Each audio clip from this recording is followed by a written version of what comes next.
حکومت کے خلاف بھی، الیکشن کمیشن کے خلاف بھی، الیکشن کمشنر صاحب کے خلاف بھی. اور یہ جو کیمپینز تھیں، ایک طرف کہا جا رہا تھا، پریشر ڈالا جا رہا تھا کہ الیکشن نہیں کرانا چاہتے. اب جب الیکشنز ہونے جا رہے ہیں، پی ٹی آئی اس پروسیس کو ڈیریل کرنا چاہتی ہے. یہ دورہ معیار کیوں اپنایا جا رہا ہے؟ نہیں چاہتی پی ٹی آئی کے الیکشنز ہوں؟ پی ٹی آئی اب ایکسپوز ہو گئی ہے نا. پی ٹی آئی کے اس کے اپنے جو اعمال ہیں وہ ظاہر کر رہے ہیں کہ ان کو یا تو وہ ایک ذہنی خلفشار کا شکار ہیں، ان کو سمجھ نہیں آ رہا کہ ان کو کرنا کیا ہے. اور یہ ماضی میں بھی آپ نے دیکھا ہوگا جب خان صاحب وزیر اعظم تھے یا اس کے بعد جو ان کے سیاسی ایک پورا ایک کیریکٹر رہا ان کا، تو وہ بھی کافی متنازع رہا ہے. بہت ساری متنازع چیزیں ان کی شخصیت کے اندر تھیں، اور اب اس کی پارٹی بھی اسی طرح کر رہی ہے. اب ایک یہی تو تضاد نظر آتا ہے کہ بھائی الیکشن ہو بھی آپ کی درخواست پر رہے. آپ کی درخواست تھی کہ بھئی الیکشن کیوں ڈیلے ہو رہے ہیں. بالکل. اور جب الیکشن کا پروسیس اب ہونے جا رہا ہے، یقینی ہو گیا کہ اب ہو رہے ہیں انتخابات، پھر اس کو ایک درخواست دے کر سازش کے تحت اور اس پہ رکاوٹیں ڈالنا، تو یہ یقیناً پی ٹی آئی کا دگلا پن تھا جو نظر آیا. اور یہ نہیں ہونا چاہیے، اور ان چیزوں سے ہمارے اداروں کو بھی پورا ہوشیار رہنا چاہیے کہ اس طرح کی درخواستیں، اس طرح کی سازشیں اگر کوئی بھی شخص کرنا چاہتا ہے، جو چاہتا ہے کہ اس ملک میں جمہوریت ڈیریل ہو اور پتہ نہیں کس طرح کی صورتحال ہو، اور خاص طور پہ وہ چاہتے ہیں کہ وہ ایسی صورتحال ہو جو صرف ان کے حق میں ہو. اب ان کا چیئرمین تو اس وقت اندر ہے، تو اب وہ خود کہتا تھا کہ بھئی الزامات اگر کسی کے اوپر ہیں تو اس کو مقابلہ کرنا چاہیے. تو اب وہ مقابلہ کریں. اس کے علاوہ سیاسی میدان بھی ہے، ان کی جماعت بھی موجود ہے. اب تک کوئی پابندی تو پی ٹی آئی کے اوپر نہیں ہے، لیکن اگر وہ کہتے ہیں کہ بھئی پی ٹی آئی کی پاپولیرٹی ہے اور پی ٹی آئی جو ہے وہ بہت آگے جانا چاہتی ہے، تو اس پہ پی ٹی آئی کو پورا موقع مل رہا ہے. اور پی ٹی آئی کو جو ہے اپنے ووٹرز کے پاس بھی جانا چاہیے، اپنا پروگرام لے کر جانا چاہیے، مینیفیسٹو بنا کر لوگوں کے سامنے رکھنا چاہیے کہ بھئی ہم کیا چاہتے ہیں ان فیوچر. تو یہ میرے خیال میں ایک بڑی سازش تھی جس کو سپریم کورٹ نے ناکام بنایا ہے، اور چیف جسٹس صاحب کو پوری قوم جو ہے بڑی قدر کی نگاہ سے دیکھتی ہے کہ انہوں نے یہ جو بڑا کام کیا، یہ زبردست کام ہے. اس کے علاوہ مجھے ایک اور بات پر بھی خوشی ہوئی کہ چیف جسٹس صاحب نے جو نیازی صاحب وکیل ہیں جس کی درخواست پر یہ پورا عمل ہوا، ان کو بھی نوٹس جاری کیا ہے کہ بھئی یہ آپ نے کیسے کیا، کس کے کہنے پر کیا. آپ کو پتہ ہے کہ یہ اللہ نہ کرے اگر کوئی اس طرح کی صورتحال اگر رات سنبھالی نہیں جاتی تو آج آپ کا اسٹاک کریش ہو جاتا. آپ کی معیشت پر اس کے منفی اثرات مرتب ہوتے. ہم پہلے ہی تباہ شدہ معیشت کے وارث ہیں، اور اوپر سے اگر اس طرح کی صورتحال ہوتی تو یقیناً میرے خیال میں یہ ہمارے لیے بڑا نقصان ہوتا، اور ملک جو ہے وہ ایک دم پتہ نہیں پھر کتنے سال پیچھے چلا جاتا. تو اللہ کا کرم ہے کہ ہمارے چیف جسٹس صاحب نے بڑا زبردست ٹائملی ایکشن لیا، اور اس ایکشن کے نتائج جو ہیں وہ پوری معیشت پر، پورے ملک پر، اور اس کے علاوہ وہ جو ایک غیر یقینی والی کیفیت تھی، جو بادل چھائے ہوئے تھے کہ یار پتہ نہیں انتخابات ہوں گے نہیں ہوں گے. ہم تو مختلف جگہوں پر جاتے ہیں تو لوگ یہی سوال کرتے تھے کہ بھئی صحافی ہیں، آپ بتائیں کہ ہو رہے نہیں ہو رہے. لوگوں نے تو باقاعدہ اس پہ شرطیں لگائی ہوئی کہ نہیں ہوں گے. بالکل ایسی. تو لیکن شکر الحمدللہ میں کہتا ہوں کہ یہ پاکستان کے لیے بھی بڑا زبردست ہوا ہے.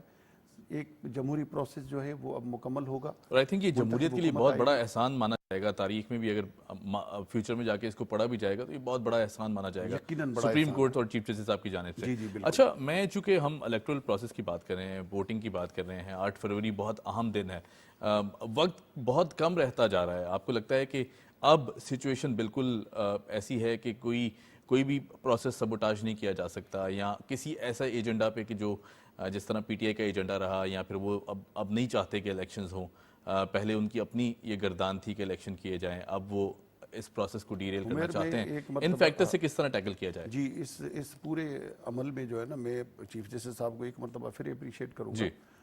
پہلے یہ ایک تاثر تھا کہ الیکشن کمیشن اکیلا ہے، کیونکہ چیئرمین پی ٹی آئی کی طرف سے ان کی جو کردار کشی کرنے کی کوشش بہت بڑی کیمپین چلائی گئی، بہت بڑی کیمپین چلائی گئی، الیکشن کمیشن کی توہین کی گئی، ان کے اوپر ایسے الزامات لگائے گئے کہ وہ فلاں کے منشی ہیں، فلاں کے ذاتیات پر اترا گیا. بالکل ذاتیات پر جو ہے نا وہ ان کے اوپر حملے کیے گئے.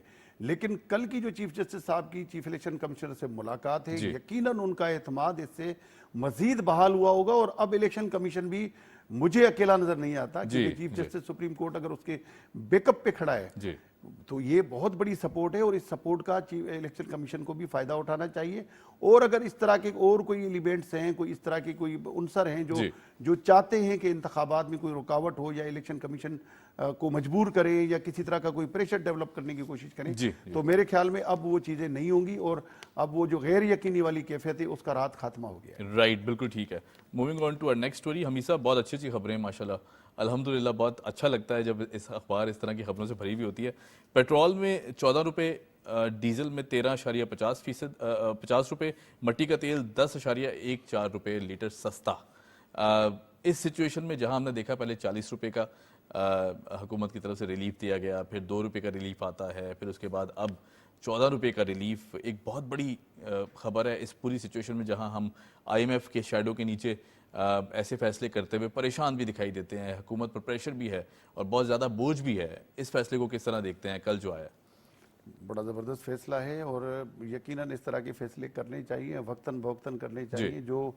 جو ثمرات ہیں عالمی انٹرنیشنل مارکیٹ سے ہمارے ریٹس کنیکٹ ہوتے ہیں, اگر وہاں پر کمی ہوتی ہے تو یقیناً یہاں بھی لوگ انتظار میں ہوتے ہیں کہ ہماری حکومت جو ہے وہ کب کمی کر رہی ہے. لوگوں کی مشکلات میں بہت اضافہ ہو چکا ہے. یقیناً عمیر, میں کہتا ہوں یہ چھوٹا موٹا جو ریلیف ہے نا, اس سے بھی ہمارے لیے ایک عید کا سما ہوتا ہے, ایک ذہنی جو ہے نا ایک سکون محسوس ہوتا ہے کہ یار چلو شکر ہے کہ آج اگر میں پیٹرول ڈالنے جاؤں گا تو میرے اتنے پیسے تھوڑے سے کم ہو جائیں گے, یا میری ٹینکی میں جو ہے وہ تھوڑا سا پیٹرول اور زیادہ آ جائے گا. تو یہ یقیناً ایک اچھی خبر ہے. لیکن اس کا ایک اور مسئلہ ہے کہ ہمارے اندر جو مافیاز ہیں وہ اس کے ثمرات عوام تک منتقل نہیں ہونے دیتے.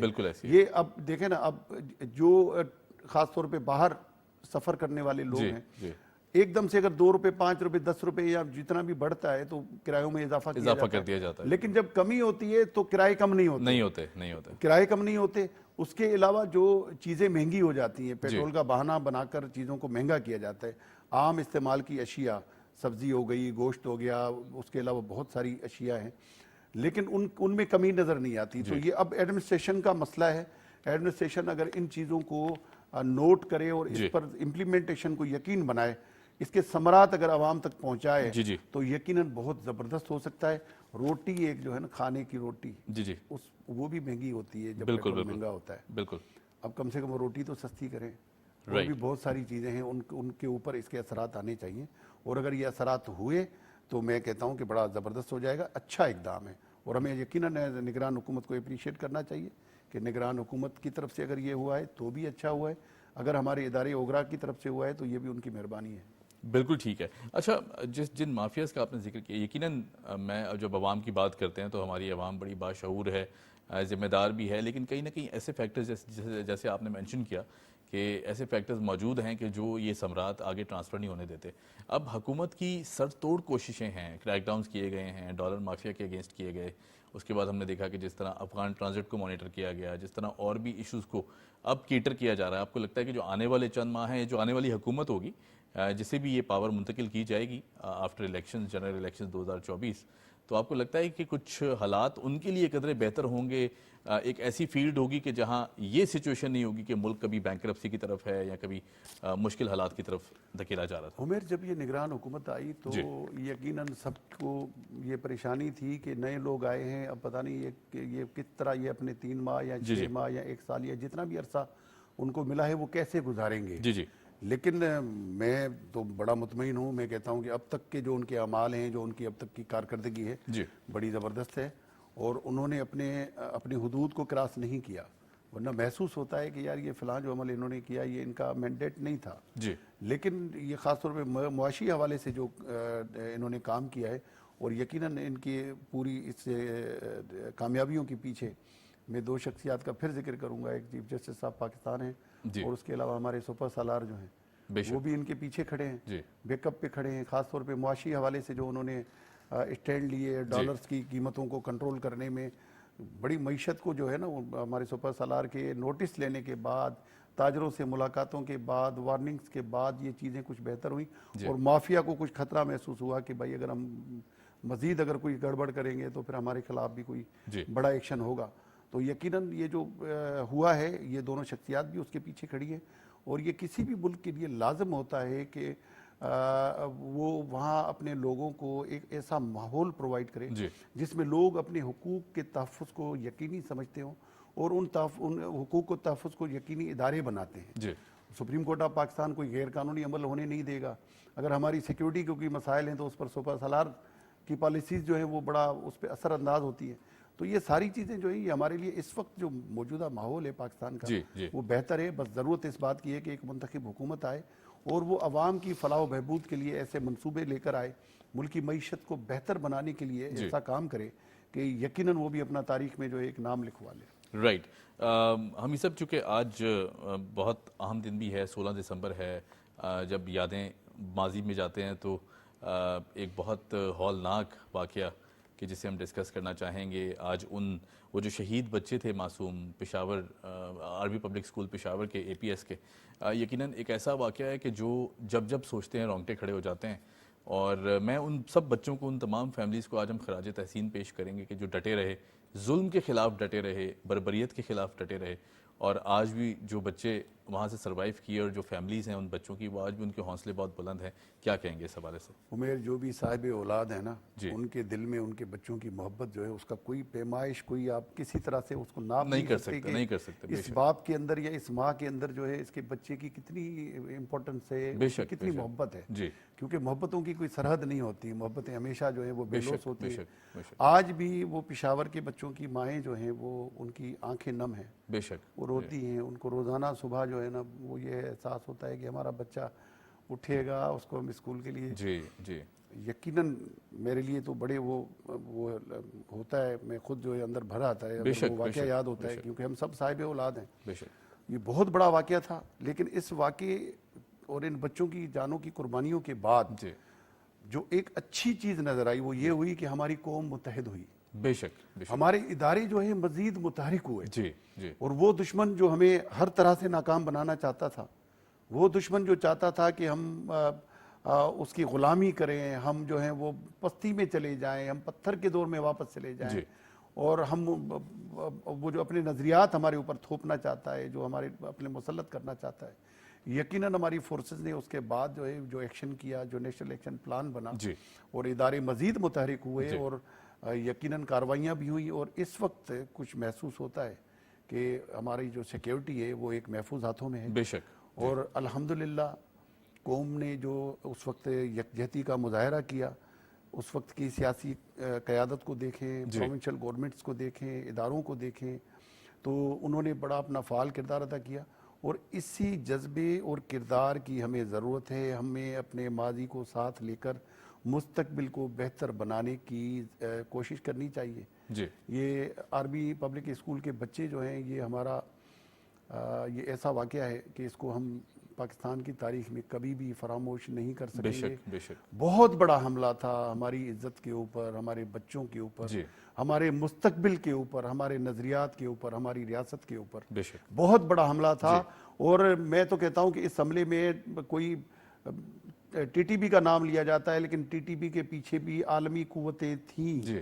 وہ لوگ سب شامل تھے اس حملے میں جو چاہتے ہیں کہ پاکستان تباہ ہو, پاکستان برباد ہو, پاکستان کبھی ترقی نہ کرے, اور خدا نخواستہ میرے منہ میں خاک کہ پاکستان کا نام دنیا کے نقشے سے مٹ جائے. تو یہ اس طرح کے نظریات رکھنے والے لوگ جو ہیں انہوں نے یہ واقعہ کروایا تھا, اور ہم کبھی ان کو بھول نہیں سکتے, کبھی ہم ان کو فراموش نہیں کر سکتے.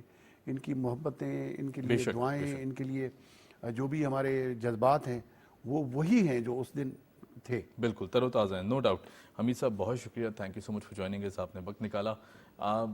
APS 2014 کا جو انسیڈنٹ تھا, یقیناً وہ جو معصوم بچے جن کی جانیں گئی ہیں, جنہوں نے نذرانہ پیش کیا اس ملک کی خاطر, اس دھرتی کی خاطر, اور جس طرح کے جو واقعات سامنے آئے تھے, جس طرح وہ ڈٹے رہے, یقیناً آج پوری قوم, آج 9 برس کا عرصہ لگ بھگ گزر چکا ہے, اور پوری قوم کے جو دکھ ہیں وہ آج بھی تر و تازہ ہیں, لیکن جو ہمت اور حوصلے ہیں وہ بھی بہت بلند ہیں. اور یقیناً وہ جو بچے شہید ہوئے وہاں پر, ان سے ہمیں یہ سبق ضرور ملتا ہے کہ چاہے کوئی بھی سچویشن ہو, کوئی بھی کیفیت ہو, ہمیں ڈٹے رہنا ہے اور ملک کے لیے اسی طرح اپنی خدمات پیش کرتی رہنے چاہیے. یہاں لیں گے جی چھوٹی سی بریک کے بعد جب آئیں گے تو بات کریں گے اسٹاک ایکسچینج کے حوالے سے. Keep watching debate at 8.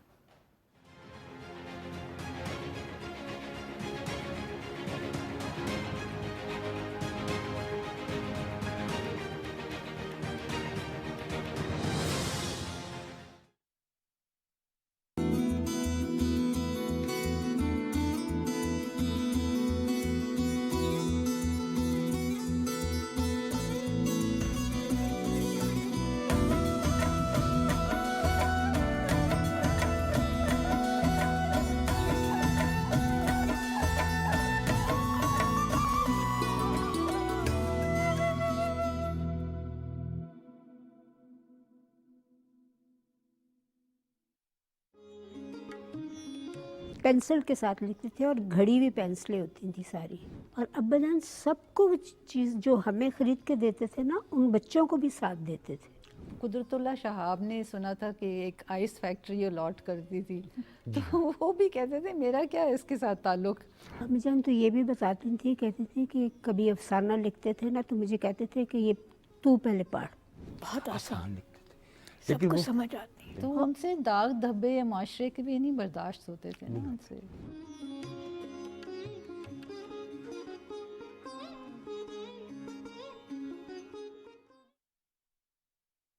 خطے میں اقتصادی شراکت داری دیرپا امن سے مشروط کیوں؟ ہندوتوا کے نشے میں دھت سیکولر بھارت کا کیا ہوگا؟ کیا معاشی گرداب سے نکلنے کا واحد راستہ چارٹر آف اکانومی ہے؟ اقتدار کی سیاست کے لیے ریاست نشانے پر کیوں؟ ان پیچیدہ معاملات اور ان محرکات کو جاننے کے لیے بحیثیت قوم ہم سب کو مل کر سوچنا ہوگا. دیکھیے پروگرام سوچنا ہوگا جمعہ اور ہفتہ شام 4:05 پر صرف پی ٹی وی نیوز پر.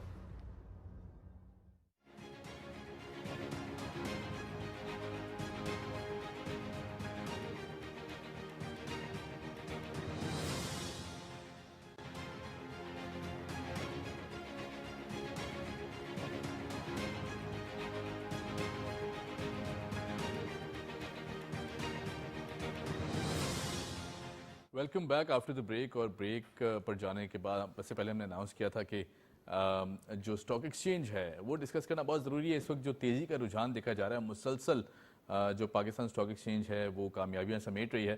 اور ایک بہت اچھی اور بڑی خوشائند خبر آتی ہے جس میں کہا گیا جی کہ 1.74 ارب شیئرز کا کاروبار ایک دن میں ریکارڈ بریکنگ یہ بزنس تھا جو کہ دیکھا گیا ہے اسٹاک ایکسچینج میں. اور پھر اس کے بعد اگر 100 انڈیکس کی بات کریں تو 66,000 پوائنٹس بھی کراس کر چکا ہے. شکر الحمدللہ میں اس لیے کہوں گا کیونکہ ظاہر ہے اللہ کا جتنا شکر ادا کیا جائے وہ کم ہے, کیونکہ کچھ عرصہ پہلے ہم دیکھ رہے تھے کہ بزنس کی صورتحال بہت اچھی نہیں تھی. انفیکٹ اگر پاکستانی معیشت کی بات کریں تو اس پر بھی بہت سے ایسے مشکل حالات تھے کہ جن سے نکلنا بہت ضروری تھا. بہت اہمیت کی حامل یہ ساری سچویشن تھی. حکومت وقت کا, اس کے بعد آرمی چیف صاحب کا اور چیف جسٹس صاحب کا, یہ تینوں ایسے پلیٹ فارمز ہیں, یہ تینوں ایسی شخصیات ہیں کہ جہاں سے جو بھی فیصلے آئے یقیناً قوم آج جو خوشیاں منا رہی ہے. ہم دیکھ رہے ہیں ایک طرف ریلیف دیا جا رہا ہے پیٹرول کی پرائسز میں, دوسری طرف بزنس کمیونٹی بہت خوش دکھائی دیتی ہے, بہت سیٹسفیکشن ہے بزنس کمیونٹی میں. تو یقیناً یہ جو ماحول جنرل الیکشن سے پہلے کریٹ کیا جا رہا ہے, جس طرح اسٹیبلٹی کی طرف پاکستان کو لے جایا جا رہا ہے, یہ قابل ستائش ہے. جی ہم اسے ڈسکس کر لیتے ہیں, جو کامیابیاں ہیں اس پر بات کر لیتے ہیں. سلمان نقوی صاحب ہمارے ساتھ موجود ہیں, اکانومسٹ ہیں. سلمان صاحب کیسے ہیں آپ؟ السلام علیکم. ٹھیک ہوں. وعلیکم السلام.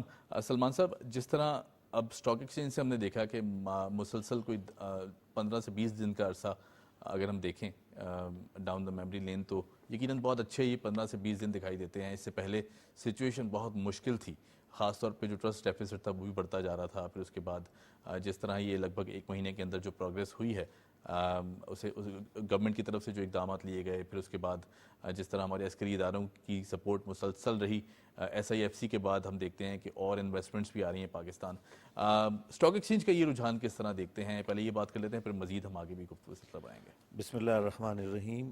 یقیناً اسٹاک ایکسچینج نے ہماری اس وقت دنیا کی بیسٹ پرفارمنگ اسٹاک مارکیٹ ہے. نو ڈاؤٹ, ماشاء اللہ. اور یہ میں اپنے جذبات سے نہیں کہہ رہا ہوں, حقیقتاً کہہ رہا ہوں. اس کے پروفس موجود ہیں, اس لیے کہ اسٹاک مارکیٹ نے بڑے مختصر عرصے میں تقریباً 60% مارکیٹ کیپٹلائزیشن کے اضافہ ہوا ہے. رائٹ. ابھی $32 بلین سے زیادہ اس کی جو ہے market capitalization in dollar terms ہو چکی ہے. اس کے ساتھ ساتھ ہمارا جو انڈیکس ہے تقریباً 26,000 بڑے ہیں. اس میں یہ 60% اس کو ہم انڈیکس کو ہم اضافہ ہوا ہے. رائٹ. یہ highest ever in the world ہے.